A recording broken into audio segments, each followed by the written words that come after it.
Hey guys, this is Aisha Shelton. And this is Kevin Shelton. Welcome back to Marriage and Real Estate. How are you guys doing? It's the longest day of the year today. The longest day of the year. It's definitely been the longest day of our year. It has been. It's the summer solstice. Ah, that's what it is. Gotcha. Okay. Well, this week's episode, we are excited to talk to you guys about love and... Budgets. There we go. So, we're going to start off kicking it off with our marriage portion, as always. And we want to talk about the 5 love languages. Yep. So, this week, one of our book recommendations is The 5 Love Languages by Gary Chapman. But we want to go into how we use the love languages in our relationship and how we make sure that we're keeping our love tanks full in our marriage so that we can then put that energy into our business. And we should even share how we have some misses with our love languages too. Like, no, true story. how we have to be reminded of what the other person needs. Like grace and, what is it? What did you say? Grace and... Kindness. Grace and kindness. That's Grace not a love language, but I certainly need that. Grace and kindness. Gotcha. Yeah. All right. So let's give an overview. So The 5 Love Languages is a great book. We were actually gifted the 5 Love Languages book by some of our marriage mentors, Rodney and Val. Shout out to Rodney and Val. And the whole premise of the book is that everybody breaks themselves down into 5 different categories of love, right? Or they relate in 5 different ways. So the 5 love languages are words of affirmation, which these are, kind, encouraging words, building somebody else up with language, stuff like that. The second love language is physical touch. So these are your huggers. These are your people who want to, be close, snuggle up on the couch, all that good jazz. And then you have receiving gifts. So if you've ever seen somebody like, I want a gift, don't give me a hug, don't spend time with me, I want the Louis bags and the Gucci bags, that's receiving gifts. And then quality time. You have the folks who don't care about all the foo-foo stuff or the materialistic things. They just really want you to spend some good time with them. And then finally, dun dun dun, you have acts of service. Oh, you saved the best for last there, huh? Save the best for last. If you can't tell by my tone, acts of service is my love language. So people who love acts of service are amazing people. Right. And these are the people who lead the earth with all the amazing things that we do and want then done for us and to us. So acts of service is the 5th love language and the best love language. Right, the best love language. I'm sure in the book, Gary Chapman says that no love language is better than the other. So we're just going to go off the premise that all of the love languages are great. And really, when you think about it, you can't have a best love language because the book talks about like loving your partner where they are, right? So that's true. It's not about best, it's about understanding what the needs of your partner is and you meeting that need. And so naturally you usually give love in your own love language, right? So Kevin is acts of service and he gives great acts of service love. Amazing acts of service love.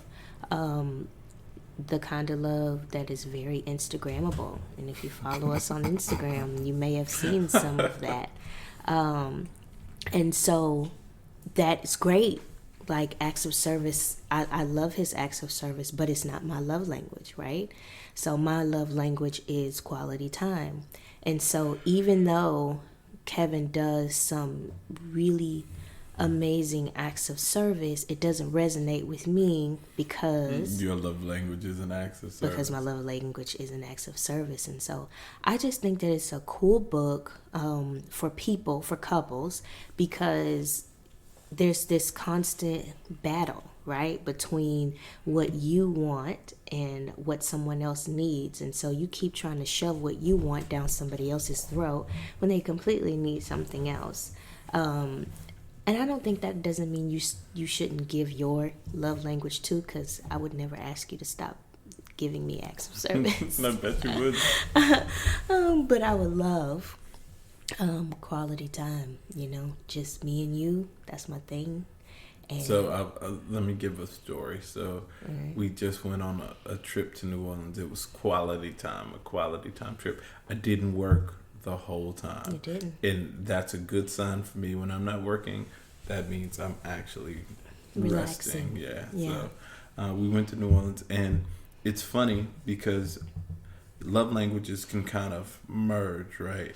So like for me, my love language is acts of service. And in my acts of service, some of those things can be quality time. So we went on a gator tour, swamp tour. What is it called? Gator tour? It was a gator swamp tour. Gator swamp tour. So now, in the course of love, love can make you braver, right? So there was a bee or something flying around this boat. And Aisha's like, oh no, there's a bee. And she's like freaking out. I'm like, man, bump this bee. Because for me, in my acts of service mode, I'll do whatever to make her happy. So I'm like, I'll fight this bee. I'll jump in the water and fight a gator if I have to or whatever. So anyway, the bee flew into one of the wooden benches and nested inside the bench. It was a crack in the bench and the bee flew into the bench.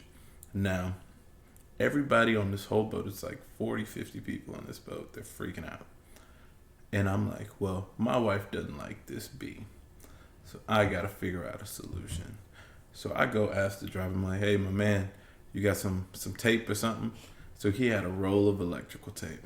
So me being Johnny on the spot, builder guy, I take the electrical tape, break off a piece, wait until the bee flies into the crack in the bench. I take the tape and then trap the bee inside the bench. Now, the guy was like, oh, well, those are carpenter bees. It's just going to drill itself out. Well, I said, well, if it drills itself out, I'm going to just kill the bee. But for right now, it's trapped inside the bench. And it allowed our ride to be much more comfortable. And my wife was no longer freaked out. And we could enjoy our quality time because of my act of service. What? Oh. Are you kidding? Did you just put that together? I just put it together. Are you? It's amazing. See? I think we would have enjoyed our quality time if you wouldn't have trapped the poor little bee in the bench. Oh, not a bee is poor. When you're freaking out, it wasn't was a a poor poor bee. little It was bee. a big, imposing bee. It was a bee. Whatever, bro. Anyway. The point is, it's a very popular book. Lots of people have heard of it, but it's really good to use in your everyday marriage, and it really helps to help the two of you understand one another and meet each other's needs. And so, I'm just a big fan of Gary Chapman's book, and they even have groups. And they have workbooks too. And workbooks as well. Right, gave us some workbooks too. That I think can only enhance your relationship, right? Yeah, so, for us, we do business and we love real estate, but the first thing is really loving each other and figuring out how to be the best married couple that we can be, the best Kevin and Aisha for Kevin and Aisha. And that starts with investing in our relationship and investing in figuring it out, right? Because no marriage is perfect and no marriage has a smooth journey all the way. But if you consistently pursue making your marriage the best it can be and being the best version of yourself for your partner and for yourself, you'll end up much farther along and you'll have a marriage that can stand the test of time because you have made that, early investment. Yeah, and that sounds really good, but to be honest with you guys, we fall off of this whole love language thing. And so, just like with dieting or doing anything new, it's difficult to, you might start off with, a bang, and you like, oh, I just read the 5 love languages, I'm about to give Kevin every day, all of this acts of service, and then 2 weeks later, I'm back to just wanting quality time, or like, hey, listen, let's hang out, let's go to the movies, let's sit on the couch and just hold each other. I mean, let's get this and I'm trying to give him love in that way, or Kevin is giving acts of service, lots of acts of service and not quality time. And I'm like, hey, yeah, let me wash your car as I run out the door. Yeah, right, to a construction project. So exactly. It's a good reminder. It's a good reminder to one another. And, as you listen to this episode, let it serve as a good reminder to you all as well. Like, if you've read the book, which, a lot of people have, if you read the book, like, refresh it and kind of check in with your spouse or your partner and say, am I like meeting your love language? What was your love language again? Yeah, and there's a quiz out there.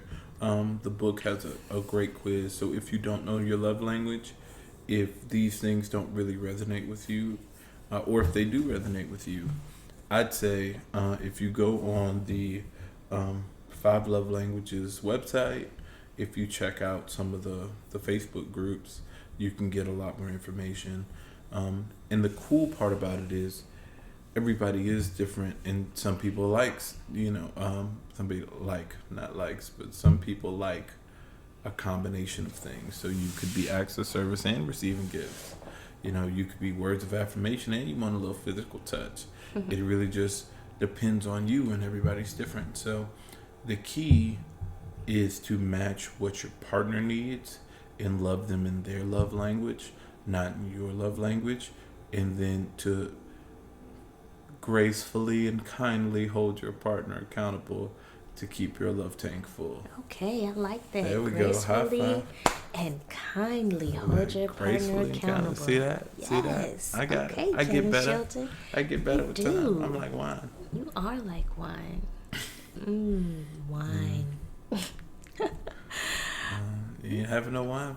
I'm not. So that's what we have for you guys for marriage this week is, checking on your spouse on their love language. And if you have not heard of this book, then you guys should pick it up and definitely learn a thing or two together. And I think we mentioned this before, but Kevin and I really try to read the same book together because it's kind of, it's really cool to absorb the information at the same time, and then we can apply the information at the same time. It kind of sucks when you read a really great book and learn some really great tactics that can enhance your marriage, and your partner is kind of like, oh, okay, because like, they haven't, I'm gonna get around to it. Right, because they haven't consumed the same information. So we highly implore you guys to make that a part of making your marriage great. Yeah, for all the books I read every year, at least 40% of those, maybe a little bit less, but at least 20 out of 70 are books that I read with Aisha, and we read them together at the same time. We discuss them. We consume the information together so we can produce the same result in our marriage and in our business. So please reach out to us, comment, drop us lines. We love notes. I just want to say, a side note, but the outpouring of affection that we've been getting from you guys has been absolutely amazing. A lot of amazing couples have reached out to us, told us, how much they've enjoyed the podcast, what they've learned, maybe some things they'd like to see, and we really, really, really, really appreciate it and really, really, really, really love it. So please, please, please, any topics you guys want us to talk about or tackle, or anything you guys want us to make sure that you get out of this podcast. This is as much for you as it is for us, and we want to make sure that not only are you getting great real estate and business info, but also that marriage part is number one, because you can't do one without the other. Yeah. So awesome. Now we're going to talk about business and budgets and construction and stuff. Oh, this is Kevin's favorite part, guys. Yeah. Are you ready for this? Are you ready? Drum roll. budget talk. Budget talk. So we're going to talk about project budgets. Project budget. All right. So to break it down, essentially every single real estate project, every single project at your house, everything that you want to do that's requires capital or time or whatever should have a budget associated. Mm-hmm. And there's a philosophy that goes with that budgeting, and it's more of a mindset than anything else, because at the end of the day, numbers are numbers, but it's your approach and your mindset to it that really matters. So we're going to take an example project and we're going to talk about a budget. So I want to take something super, super simple, and I'm going to take our first flip. And with this project, our approach to it was to make the house as functional and nice and luxurious as we can not afford, but as makes sense for the comps and for the area. So we don't want to over improve, but we don't want to under improve. We want to be slightly above the competition. So we based our budget based on that. So, and I'm not going to go into hairy details. I know we talked about it before, but I'm kind of going to just talk about our philosophy. So when we initially look at any house, any deal, we look at what's wrong, right? What we'd ideally like to achieve. So what the comps show, right? What has to be fixed as far as kind of needs list, and then a wish list on what, if we have any money left over, what do we like to do?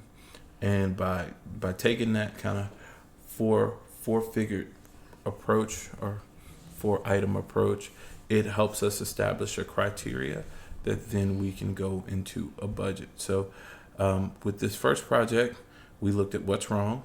The house had been vacant for 3 years. It had been broken into several times. They had pets and all kind of horrible things. Pets aren't horrible. Well, pet urine is horrible. Pet urine was horrible. And rotted out all the floorboards in this house. Right. So what did it need? It needed floorboards and flooring. It needed new doors. It needed a lot of repair. What did the comps show? So a lot of the comps in this neighborhood were newer homes that had fresh granite and nice cabinetry and maybe laminate flooring and all that good jazz. So that's what it needed, and then that's kind of what the comp showed to where you want to be. And then the next is what you want, right? So what do we want to do? We want to be slightly above the competition. So how do we do that? Well, maybe we have a fresh approach in our design. We put some nice light fixtures, or we put a really nice graded carpet or something like that. So we kind of created a list of what would be great if we could have it, and not so great, or what could be great if we have it. If we didn't have to have it, that can still work, but what would be really awesome if we could put it in the house. So like an island, or all new plumbing fixtures, stuff like that. And then we looked finally at what the house absolutely needs. So kind of a drop down list. So we took that list of what's wrong, plus mechanically and from a systematic standpoint, what the house absolutely had to have to just be in compliance. And we made that have to do list. So we knew from that would be flooring, electrical repairs, HVAC maintenance, plumbing fixtures, painting, drywall repair, front doors and back doors, security, roofing repair, all those things we looked at so that we can make sure that we're in compliance with FHA or conventional lending standards.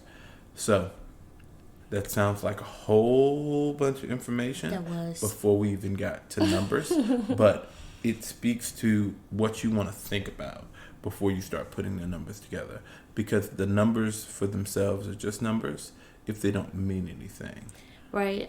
The one thing I wanted to say, and it'll probably lead right into you talking about the numbers, is that a budget is a living document, right? So it's constantly changing, and you have your projections and then your actuals, and it really dictates what you can and can't do with your project, right? So if you have to spend more than you projected on plumbing than you expected, then that can take away from some of those fancy finishes that you may have wanted in the home. And so for us, Kevin is the creative, and if you let Kevin go, Kevin can go and make very, very beautiful things.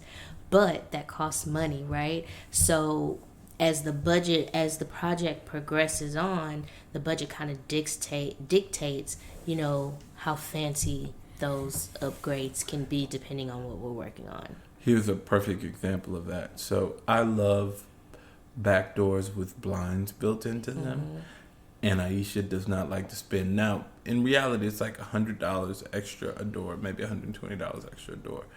But in this project, we had to ultimately spend a little bit more on, I want to say, light fixtures or something. It was some line item we had to spend more on. And the first thing on the chopping block was my fancy back door. And as much as I love that back door, Aisha wasn't having it. She was like, yo, bro, it doesn't need it. It's not on the needs list. It's on the wants list. So yeah, it would be great, but we got to spend money on X, Y, Z, and it's not gonna happen. And I think it's important that there's that balance there, right? Because also there's been times where Kevin has had said a hard no, like it has to be this light fixture has to be. I'm like, well, how much was that light fixture? He was like, it has to be this. It has to be this level. It has to be this quality. And I have to say that I've never been disappointed, and it always kind of worked out, you know what I mean? And I don't know if it was a chandelier or a light fixture or something that I was kind of like pushing back on, and you were kind of like, nah, this I understand how much it costs, but no. And it was a real pleaser for people who came to see the house. Like, they really liked it. So there definitely has to be a balance, because if I let my creative go, I mean, beautiful homes, I mean, really beautiful stuff, but man, the profit would get eaten up in all the beauty, Yeah, it's like, it's really beautiful, then we gonna be really broke. So that doesn't make any sense. Or really sad when we walk away with a smaller amount of money than we could. But no, I mean, we just had that on a project we're working on right now. So the house is originally framed out with 8-foot doors all throughout the first floor, and I'm like, oh, I love these 8-foot doors, but 8-foot doors are $200 more per door than my regular doors, and I'm like, okay, well, I'm just gonna spend. She's like, no, you're not. yeah, That's not gonna happen. Frame them down. And I listen, because at the end of the day, this is a partnership, and it does take two people holding each other accountable, and it's a check and a balance, right? Like, if you didn't have Congress, the president's going to do what he wants. And if you didn't have, the president, Congress might be a little bit crazy. So it really just depends. But for us, that two-partner approach helps us keep in line with not only what our needs are, but also, get a little bit of those wants in there. And sometimes those things merge to just ultimately make it a highly desirable house that's somewhat in your budget range and highly profitable. Yeah, and I can see this being a place in a couple business, in a business where a couple are working together, where this can be a really tense point, you know what I mean, where there's lots of arguments about this. And the one thing I'll say about that is for each person to learn to give a little and to give up a little, you know what I mean? Even though you think you might be right, sometimes you can just kind of, okay, I'll let you have this one and then come back on something else. So choose your battles wisely when it comes to the budget and what you can afford in a project and what you can't afford. Don't let one person go overboard by being too conservative, or let the other person go overboard by being, too liberal with the budget, but try to find that balance and try to have a little bit of give and take, because I imagine that could be a point of contention when it comes to those kinds of decisions. No, true story, true story. So now the numbers, right? So I don't have a big spreadsheet in front of me, so I'm not gonna like drill down into hard numbers. What I am going to talk about is how you create the numbers for your budget, especially in real estate or in anything that you want to do, and that's to go to the people who do this every day. So I'm a contractor, and even though I'm a contractor, I go to my subcontractors, because my subcontractors, they're hanging drywall every day, they're painting houses every day. They're going to be able to give me a good litmus test on what something's going to cost. I have my own hopes and dreams of what I can pay for something, but one of the things that I've learned to do is to listen to trusted advisors. So for those of you who are very interested in real estate, are in real estate, and maybe transition into a different part of real estate, I want to get into more of a construction side, this is for you. You need to have a team of trusted people that when you have a project or a deal that you're evaluating, can give you good information to help you make a decision. So whenever I'm creating construction budgets, I rely on those vendors to help me do that. So if I want to know, okay, my electrical material costs X, I'm going to ask my electrician. I might ask 3 electricians and say, hey, what kind of materials would you put in this house? Is it number 14 wire? Is it number 12 wire? Is it number 10 wire? Whatever. And that's going to give me a good base point to know, okay, I can spend this much on materials. I'm going to ask him, okay, how much would you charge me for labor to install all this stuff? And then I'll take those 3 bids from those 3 contractors and I'll average them out, and that will establish my budget. And I'll do that for every line item of scope. So if I want to know drywall, I'm going to ask 3 drywallers what their price is for install. I'm going to go to 3 supply houses and find out what their price is to supply. And then I'm going to average those things out and put together my preliminary budget. What Aisha was talking about earlier is very true. A budget is a living document. So you establish your baseline budget, and then once you have your baseline budget established, you go into what's called an actual budget versus projected. So I'll take my baseline budget and I'll have it in one column, and then I'll copy that over to my projected budget. This is what I'm planning for it to cost me. And sometimes the actual or sometimes the projected and the baseline don't match. It's based on the information that you have at the time. So if we get into a project and I have my baseline budget, that projected budget may increase. And then you have your actuals. So then you have what each thing actually costs as you're issuing contracts to subs. But that gives you a total picture of an entire project. So for us, that's the way that we budget, and it helps us achieve our real estate goals and our business goals. And we do that everything from a backyard party to a $300,000 house. It just really helps us stay in tune with what the numbers actually are versus what we want them to be, and keeps us on our path to, essentially achieve our financial dreams over and over again. So, Love and budgets. 5 love languages and budgets for your rehab or construction project or whatever kind of real estate project you're working on. Yep. We like to give book recommendations as well. Yep. So now we're at the book recommendation segment. Soon we're going to have music for all these segments. I'm going to freak it out. One of these days we'll get there. We're just starting. So obviously, if you haven't figured it out yet, the 5 love languages is a book recommendation. And that's not just for people who haven't read it or heard of it before. It's also for people who haven't picked it up in a while.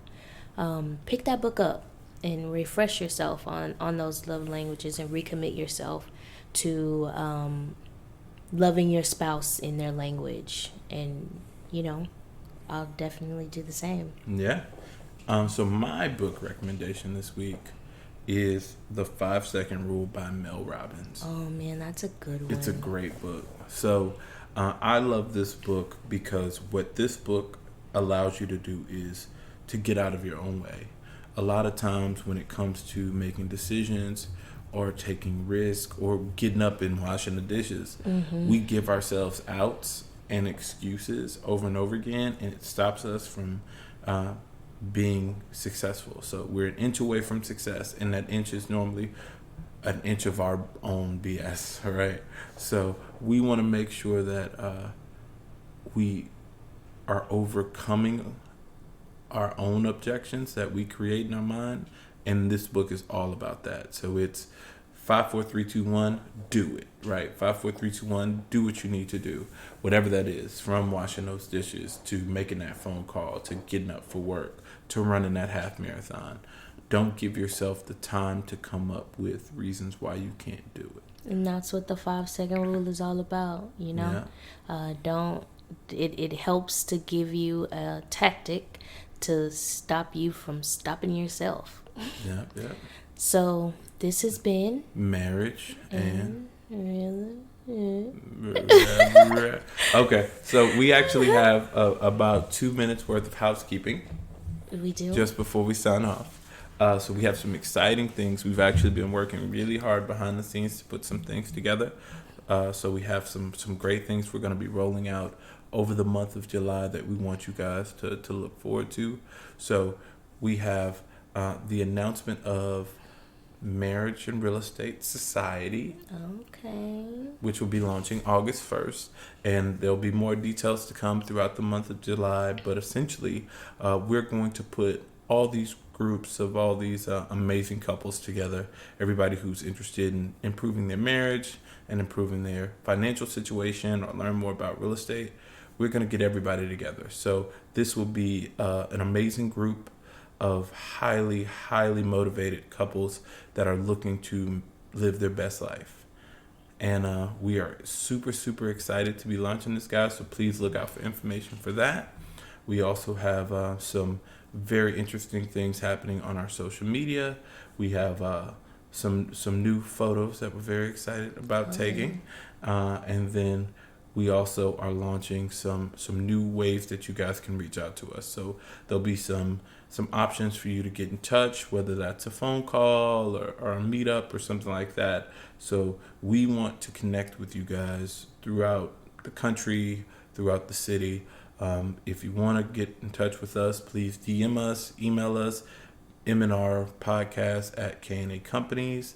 Please reach out to us on social at Aisha Shelton and at Kevin Shelton, at Marriage and Real Estate, at K&A Companies, at the million other companies we have. Okay, I was like, don't We add ain't all gonna of do it. all that. Yeah. But you can definitely reach us at Kevin Shelton and at Aisha Shelton, AYESHA Shelton, and KEVAN Shelton. That didn't sound as smooth.